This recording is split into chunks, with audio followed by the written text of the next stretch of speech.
Parce que la loi dit que le travail de la traite négrière constitue un crime contre l'humanité. Si c'est un crime contre l'humanité, eh bien, ce crime, il est imprescriptible et il mérite, comme tout crime, d'être réparé. Aussi simple que ça. Monsieur Malsa, qu'est-ce que vous appelez réparation? Est-ce que c'est une réparation mentale, puisqu'il ne s'agit pas de donner de l'argent ni de réforme agraire? Non, il y a plusieurs formes de réparation. Alors, je suis très heureux de voir qu'aujourd'hui, le terme réparation n'est pas un terme tabou. Tout le monde parle de réparation. Même ceux qui nous dénigraient hier parlent de réparation. Ils disent qu'ils parlent de réparation morale. Je ris quand on parle de réparation morale.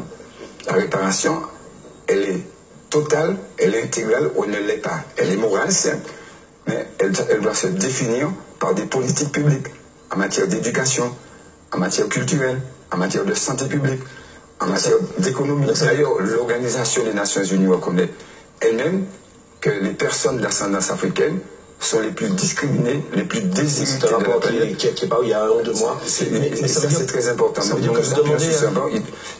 L'ONU dit très clairement, dans le cadre de la décennie des personnes d'ascendance africaine, il faut 3 choses.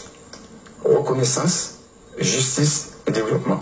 Pour qu'il y ait reconnaissance, justice et développement, il faut absolument mettez l'argent à sous table. Qui va payer? Ça veut dire que c'est ça. Ça veut dire que vous demandez aujourd'hui à François Hollande de payer. Absolument.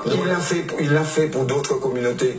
Et pourquoi il ne le fait pas pour nous? S'il ne le fait pas, s'il dit qu'il refuse de le faire, c'est qu'il considère que nous sommes toujours des êtres sous-humains. Ça veut dire que vous demandez à l'État de rajouter plus d'argent dans l'éducation, plus d'argent dans la formation, plus d'argent que nous n'en avons déjà. C'est bien cela? Non, j'exige de l'État, en tant qu'afro-descendant, ayant droit de ce qui s'est passé sur mes ancêtres, eh bien, que l'État reconnaisse, que ce crime, qui est un crime contre l'humanité, doit être réparé sous toutes ses formes, pas de l'argent à un individu ou à un autre individu, mais à la communauté.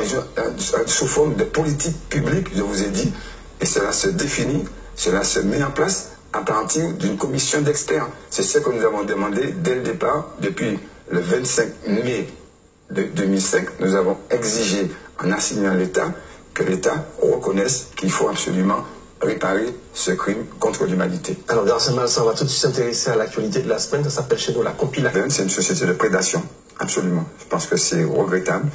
Et je crois qu'effectivement, ce qui se passe là nous démontre très très bien.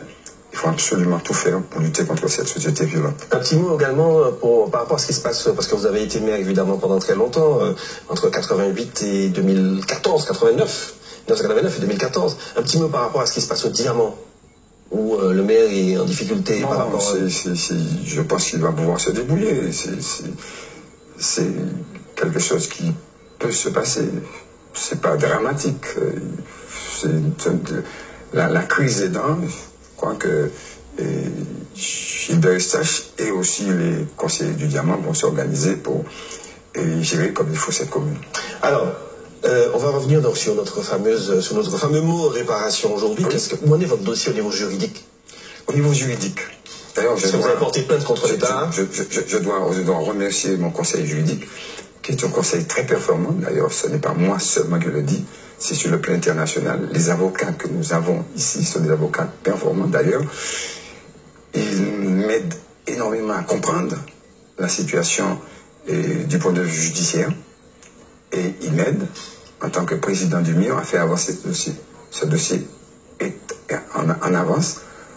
Ce que nous allons faire aujourd'hui, c'est sur le plan international, faire un appel à toutes les consciences fortes pour qu'elles appuient la demande que nous avons faite depuis 2005 pour faire en sorte que l'État français accepte de réparer le crime contre l'humanité qu'il a commis pendant 4 siècles.